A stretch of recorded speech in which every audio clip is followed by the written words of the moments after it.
EFT প্রক্রিয়ায় এমপিভুক্ত শিক্ষকদের বেতন ভাতা দিতে বেকায়দায় পড়েছেন শিক্ষা প্রশাসন।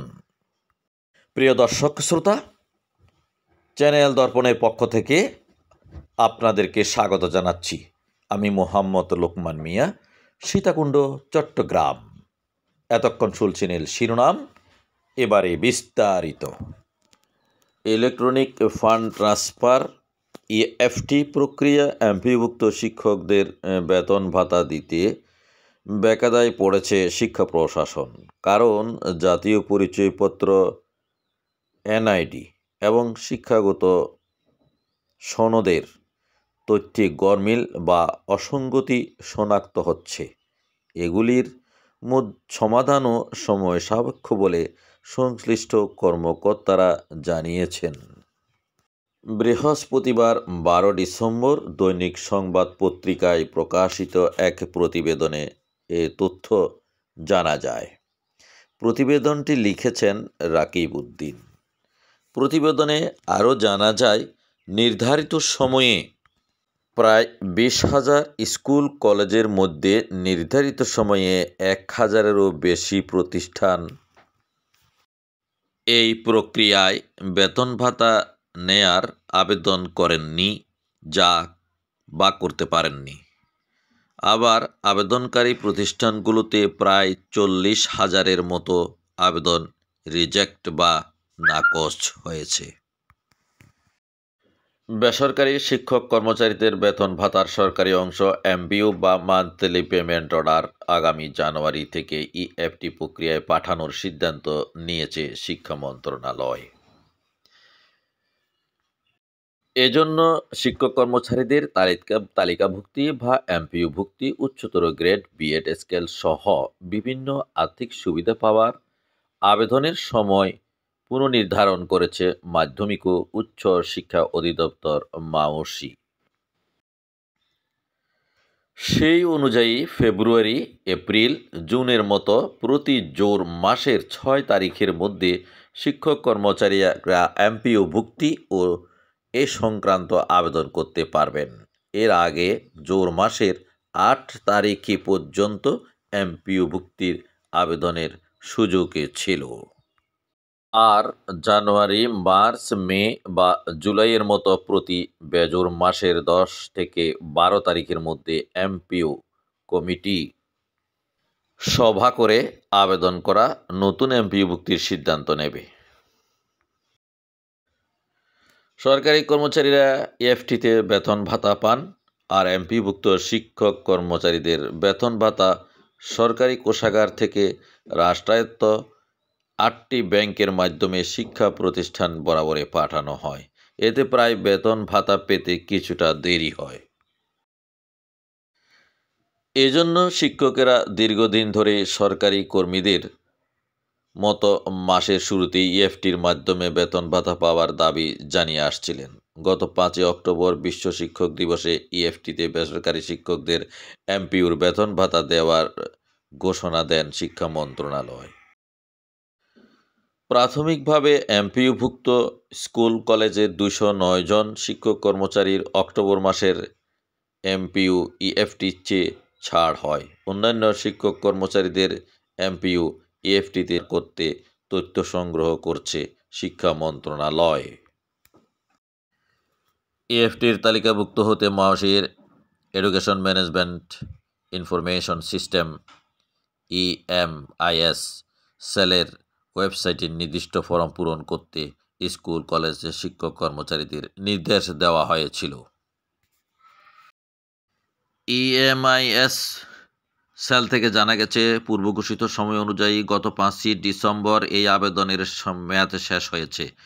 এই সময়ে প্রায় 20,000 এমপিভুক্ত স্কুল কলেজের মধ্যে 19,000-এর মতো প্রতিষ্ঠান শিক্ষক কর্মচারী ইএফটিতে আবেদন করেছে। এর মধ্যে প্রায় সব প্রতিষ্ঠানই 2-3 জন করে শিক্ষক কর্মচারীর এনআইডি ও শিক্ষাগত যোগ্যতা সনদের মধ্যে গরমিল পাওয়া গেছে।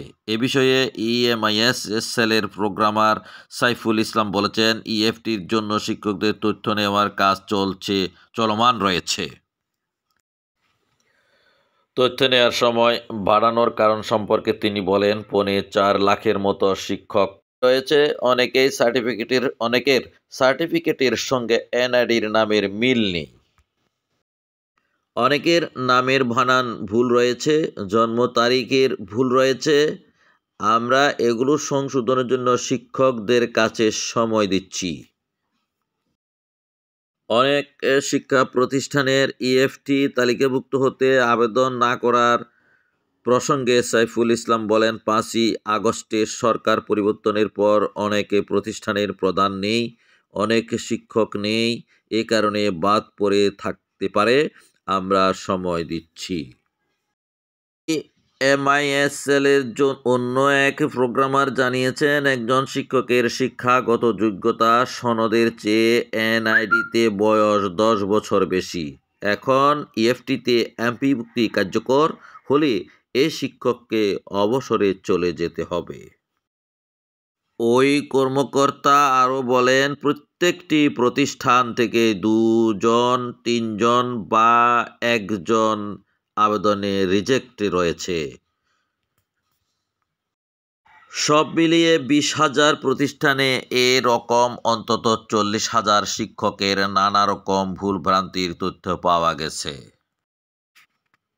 এই ধরনের ভুল নিয়ে ইএমআইএসএল-এর কর্মকর্তারা গত 7 ডিসেম্বর বৈঠক করেছেন।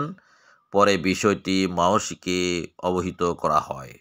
রাজধানীর পুলিশ লাইনস স্কুল অ্যান্ড কলেজের একজন শিক্ষক নাম প্রকাশ না করা শর্তে জানিয়েছেন, এনআইডিতে তার বয়স থেকে 1 বছর বেশি দেখানো হয়েছে। তিনি দীর্ঘদিন ধরে আবেদন করেও এই ভুল সংশোধন করতে পারেননি। তার আশঙ্কা, ভুল তথ্যে ইএফটির আবেদন করলে তার এমপিও স্থগিত হয়ে যেতে পারে। শিক্ষকরা জানান, এমপিও সংক্রান্ত যাবতীয় আবেদন শিক্ষক কর্মচারীদের শিক্ষাগত সনদ অনুযায়ী সম্পন্ন হয়ে আসছে। এজন্য এতদিন এনআইডির খুব একটা প্রয়োজন হয়নি। অনেকের এনআইডিতে ছোটখাটো ভুল ত্রুটি থাকলেও তা সংশোধন হয়নি। গত 12 নভেম্বর শিক্ষা মন্ত্রণালয়ের মাধ্যমিক ও উচ্চ শিক্ষা বিভাগের এক সভায় আগামী জানুয়ারি থেকে শিক্ষক কর্মচারীদের এমপিও ইএফটিতে পাঠানোর সিদ্ধান্ত হয়েছে। এটি তাদের টার্গেট। এ তথ্য সংগ্রহ শেষে তা আইবাস প্লাস প্রক্রিয়া অন্তর্ভুক্ত করা গেলে তা জানুয়ারি থেকে ইএফটিতে এমপিও দেওয়া যাবে বলে কর্মকর্তারা আশা করছেন। মাওসির নতুন নির্দেশনা, এমপিওভুক্ত শিক্ষা প্রতিষ্ঠানে আইবাস ডাবল প্লাস সফটওয়্যারে ইলেকট্রনিক্সে ফান্ড ট্রান্সফার ইএফটি বেতন ভাতা দিতে শিক্ষক কর্মচারীদের তথ্য দেওয়ার জন্য নতুন একটি অপশন চালু করা হয়েছে। ইএমআইএসএল-এ নির্ধারিত 5টি অপশনের সঙ্গে সঙ্গতিপূর্ণ নয় এমন নতুন স্থগিত বা সাময়িক স্থগিত এই অপশনে তথ্য দিতে পারবেন। শিক্ষা প্রতিষ্ঠান প্রধানেরা 11 ডিসেম্বর বুধবারের মধ্যে, আর উপপরিচালক ও আঞ্চলিক উপচালকেরা 12 ডিসেম্বরের মধ্যে এই তথ্য অধিদপ্তরে পাঠাবেন। গত 10 ডিসেম্বর মাওসির এক চিঠিতে একথা বলা হয়েছে। মাওসি জানিয়েছেন, কিন্তু কিছু প্রতিষ্ঠান 5 ডিসেম্বরের পর্যন্ত তাদের তথ্য দেয়নি। সেসব প্রতিষ্ঠান বরখাস্তকৃত জনবল, প্রতিষ্ঠানের অননুমোদিত অনুপস্থিত জনবল বা আগের 5টি অপশনের মধ্যে কোনো অপশনের মধ্যে সামঞ্জস্যপূর্ণ নয় এমন জনবলের তথ্য দেওয়ার জন্য নতুন একটি অপশন সাময়িক স্থগিত সংযোজন করা হয়েছে। আগের 5টি অপশন হলো কর্মরত, মৃত, পদত্যাগকৃত, অস্তিত্ব নেই বা জাতীয়করণকৃত।